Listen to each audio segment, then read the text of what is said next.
더불어민주당 이재명 후보의 네거티브 중단 선언에 이낙연 후보가 환영 의사를 밝히면서 두 후보 간의 공방전은 잠시 숨고르기에 들어갔습니다. 하지만 아직 논쟁의 불씨는 꺼지지가 않고 있는데요. 오늘 뉴스 1번지 현장에서는 이낙연 예비후보 캠프 선대위원장을 맡고 있는 설훈 의원 만나보도록 하겠습니다. 안녕하세요. 네, 안녕하세요. 반갑습니다. 오늘 참 잘 모셨습니다. 며칠 새 그 민주당 경선 국면에서 네.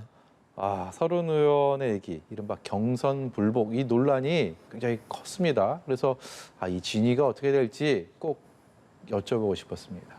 전혀 아니죠.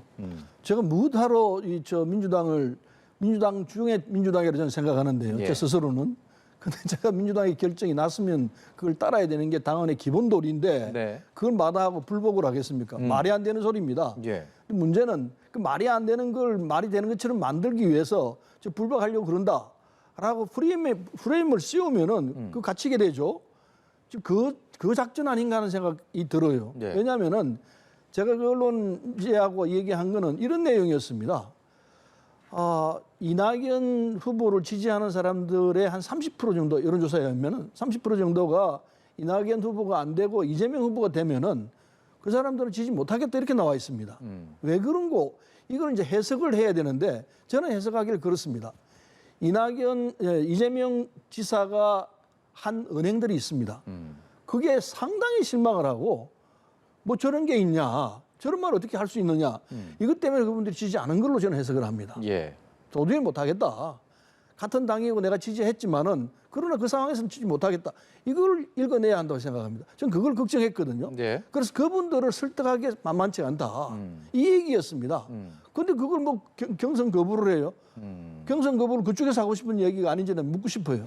근데 여기에 또 다른 인물이 등장합니다. 김두관 후보가 네. 이 문제는 이낙연 후보가 직접 입장을 밝혀야 된다라고 얘기를 하면서 이게 또 이낙연 후보에게 의도치 않은, 예상하지 않은 또 부담이 가해지는 거 아닌가라는 생각도 드는데요.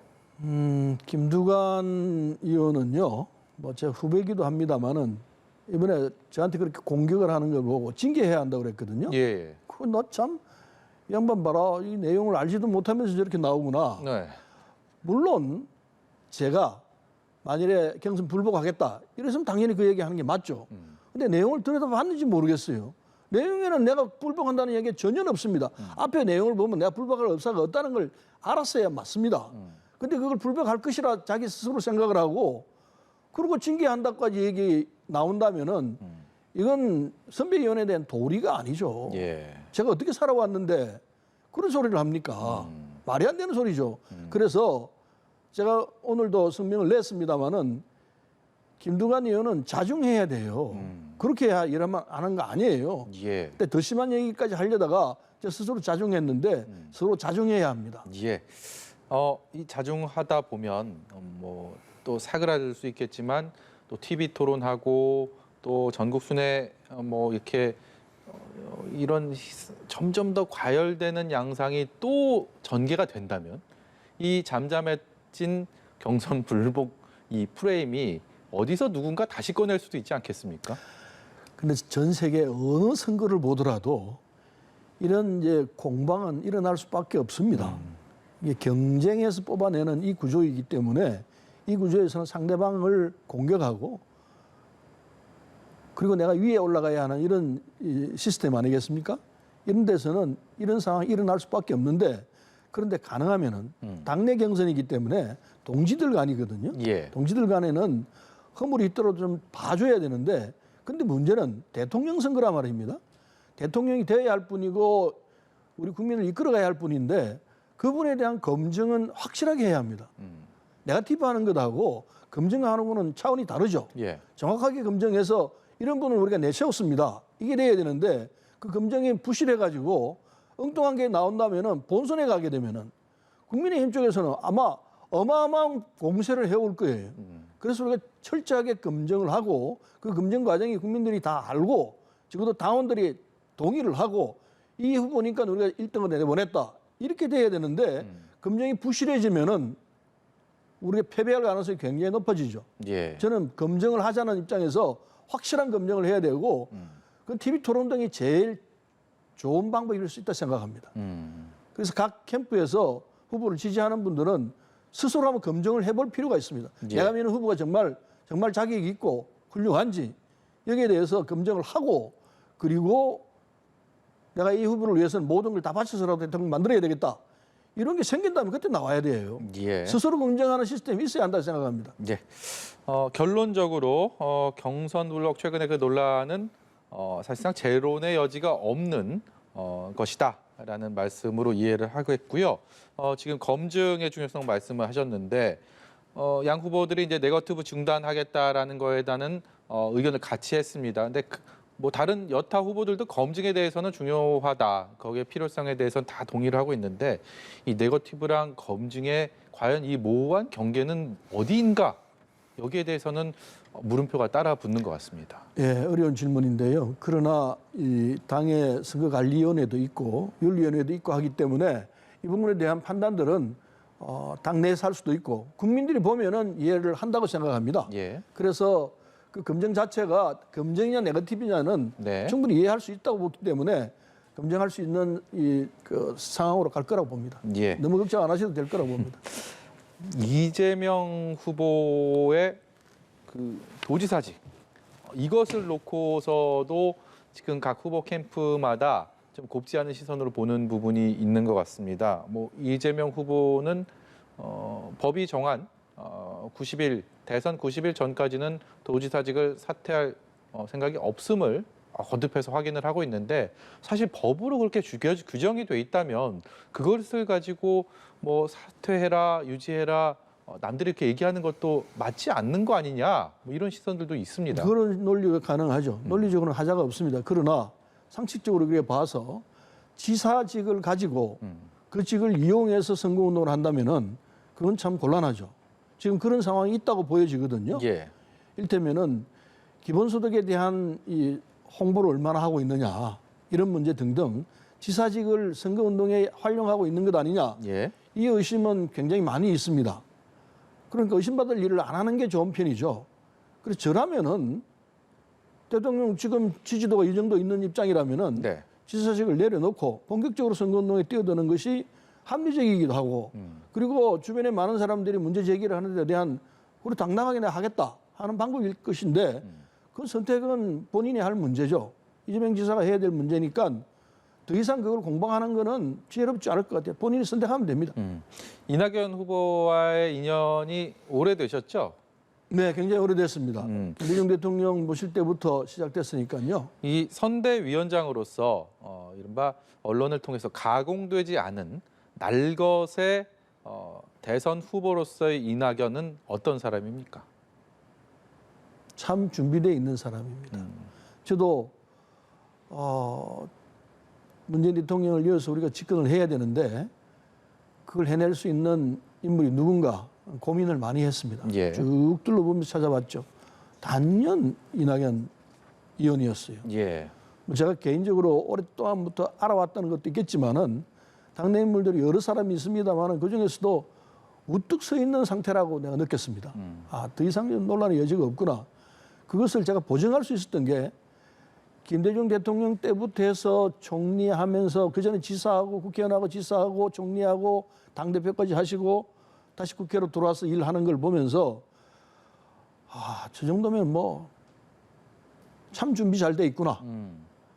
최근에 이제 여론조사 같이 일을 하면서 가까이서 보니까 더욱더 확인이 돼요. 그래서 준비되어 있는 후보다. 이게 제일 마음에 들고요. 그다음에 준비되어 있다는 얘기는 여러 가지 있겠습니다만은 국정 전반에 대해서 저 양반보다 더 많이 아는 사람이 있을 수 있겠나? 이런 생각이 들어요. 예. 어떤 상황이든 어떤 문제든 그 문제를 던져 놓으면은 그 문제의 핵심 그걸 정확히 짚어내요. 예. 그래서 어려움 없이 당장 던져 놓더라도 이거 어떻게 풀 것이냐 물어보면은 그 답에 가까운 이 해법을 내놓아요. 그 점이 이건 정말 준비된 사람이구나 이런 걸 느낄 수 있습니다. 이 이낙연 후보가 그런 후보가 1라운드 예비 경선이 끝나고 나서 지지율이 가파르게 상승을 하다가 아주 최근 들어서는 좀 정체돼 있는 이런 모습입니다. 그렇기 때문에 캠프에서도 이 지지율을 끌어올리기 위한 어떤 전략적인 추가 전략이나 뭐 수정 방안이나 이런 것들이 꽤 고심이 깊을 것 같은데요. 어떻습니까? 네, 지금 정책이 틀림없습니다. 정책을 하는데 아마 내일 또 TV 토론이 있을 겁니다. 그래서 이낙연 후보의 장점은 엄근진입니다. 엄숙하고 근엄하고 진정성 있다 저는 그렇게 해석하는데 그게 좀 답답하다라는 그게 얘기 의견도 있지 않습니까? 말하자면은 그게 대통령으로서 가장 확실한 자세입니다. 그게 어제 오늘이 된 게 아니고 오랫동안 쌓여 있는 이낙연 후보의 자세예요. 근데 문제는 대통령이 되면 참 잘할 터인데 되기까지 문제거든요. 그 벽을 넘어야 되는데 예. 벽은 우리 당원들이 특히 우리 당원들이 원하는 스타일은 뭐냐면은 시원하게 돌파해내라 이거거든요. 돌파력이 없는 건 아니에요. 예. 돌파를 감추고 있을 뿐이에요. 그래서 그걸 우선 우리 당원들이 요구하는 바에 맞춰주시오. 그리고 요구를 하고 있습니다. 그래서 내일 TV 토론에 어떤 모습을 보일지 모르겠습니다만은 이제 그 시원한 모습으로 변화되어 있는 이낙연 이 모습이 드러나길 기대합니다. 어제 이낙연 후보가 송영길 대표랑 저녁 식사 같이 했잖아요. 그 전에는 당 지도부가 경선을 공정하게 관리하는 건가 이런 의구심 섞인 눈초리도 분명히 있었는데 어제 자리로 그것 다 깨끗하게 해소됐다 이렇게 봐도 되겠습니까? 뭐 송 대표 하기 달렸다고 봐야죠. 지금까지 공정했냐 물어보면은 저는 고개를 흔들 수밖에 없습니다. 공정하지 않았다는 여러 가지 증거가 있죠. 뭐 국하게 얘기할 건 없고 이제부터라도 정확하게 잘하면은 말 그대로 원팀을 이루는데 결정적인 기여를 할 수 있죠. 그래서 당 대표는 이 상황에서는 누구에게 기울이지 말고 말 그대로 공정하게 운영을 해내면은 그게 가장 유능한 당 대표고 예. 그리고 그 당 대표로서 인정을 받을 수 있다. 그건 공정하게 하라. 이건데 어제 송 대표하고 우리 이낙연 후보가 만났으니까 결과가 좋기를 기대합니다. 예. 그래도 당 지도부가 조금 더 신경 써줬으면 하는 게 있을까요? 뭐 그것도 역시 공정입니다. 우리한테 유리하게 해달라는 소리 하기 싫어요. 그리고 공정한 상황에서 깨끗한 이 승부를 결하고 싶어요. 그 입장에서는 지도부만 공정하면은 얼마든지 합리적인 결과가 나온다. 이런 입장입니다. 한때 민주당 대선 후보 경선을 바라보는 시선, 그 시선들이 제기한 가능성 중에 하나가 이낙연 후보와 정세균 후보의 단일화 가능성이었습니다. 지금은 그 얘기가 조금 들어간 상황인데 최근에 정세균 후보 측에서는 단일화는 아예 없다라고 일축을 하더라고요. 현재 이낙연 후보 캠프에서는 그 가능성조차 지금 생각하지 않는 상황입니까? 어떻습니까? 글쎄 단일화라는 것은 후보가 지금 이 경선 과정에서 뛰고 있는데 그걸 요구하는 것도 좀 무리한 얘기죠. 어쩌면 예의 없기도 하고요. 예. 그래서 단일화를 요구하는 거는 그건 좀 우리가 자제해야 된다. 이 정세균 후보 측 입장을 보더라도 그렇고요. 그러나 경선이 끝날 때쯤 선거 결과가 나오죠. 나오면은 최종적으로 정세균 후보 지지했던 분들, 이분들이 정세균 후보가 안 됐을 경우에 어디로 갈 것이냐. 결선 투표를 하게 될 것 아닌가 생각이 있어요. 예. 하게 되면은 그분들이 갖고 있는 표는 아마 뭐 전부 다 온다는 거는 아닐 것 같고 상당수가 이낙연 후보 쪽으로 오지 않겠나 이런 생각은 해봅니다. 근데 뭐 결과는 또 봐야 하는 거니까요. 예. TV 토론하면 이런 비슷한 질문들이 항상 나오는 것 같던데 지금이야 뭐 경선 때문에 워낙 정신이 없어서 눈길이 거기까지는 잘 안 가겠지만 그래도 보수 야권에서 좀 경계하는 눈길이 가는 경쟁자 후보가 있다면 누구이고 이유는 무엇인지도 궁금합니다. 글쎄 지금 뭐 윤석열, 최재형 이분들이 갑자기 뛰어들어와서 뭐 후보처럼 이렇게 돼 있는데 네. 윤석열 후보는 뭐 보시다시피 막 허물어지고 있는 것 같아요. 준비가 안 돼 있고 이분은 대통령으로서는 전혀 아니다. 말하자면 전형적인 검사의 모습을 보이고 있구나. 그 티를 아직도 하나도 안 벗었구나. 그냥 검사 아저씨 왜 이렇게 나왔나. 예. 이 생각을 벗을 수가 없어요. 일반 상식과도 안 맞는 얘기를 그냥 서슴없이 해버리고 태도며 뭐 하나도 맞는 부분이 없는 것 같습니다. 그리고 지지율이 떨어지고 있는 걸로 아는데 그런가 하면은 최재형 전 감사원장도 보면은 비슷비슷해요. 예. 그래서 이 야당에 저렇게 인물들이 없던가 이런 뭐 참 안타까움도 있고요. 그렇게 보면 오히려 홍준표 후보가 오히려 나았던 것 아니냐 이런 평가도 나오는 것 같아요. 근데 나머지 후보들에 대해서는 잘 모르겠고요. 예. 그래서 뭐 저쪽 사정이니까 또 두고 봐야 할 것 같습니다만은 제가 볼 때는 적어도 윤석열, 최재형 두 분은 아닌 것 같고 그러면 다음 누가 있느냐? 홍준표 후보가 그나마 낫다는 얘기가 요새 나오고 있으니까 그렇게 판단해야 될 거 아닌가 생각도 해보는데 결과는 또 봐야죠. 남의 집안이니까 예. 정확히는 모르겠습니다. 네. 여기까지 듣도록 하겠습니다. 지금까지 민주당 이낙연 예비후보 캠프의 선대위원장 맡고 있는 설훈 의원이었습니다. 고맙습니다. 네, 감사합니다.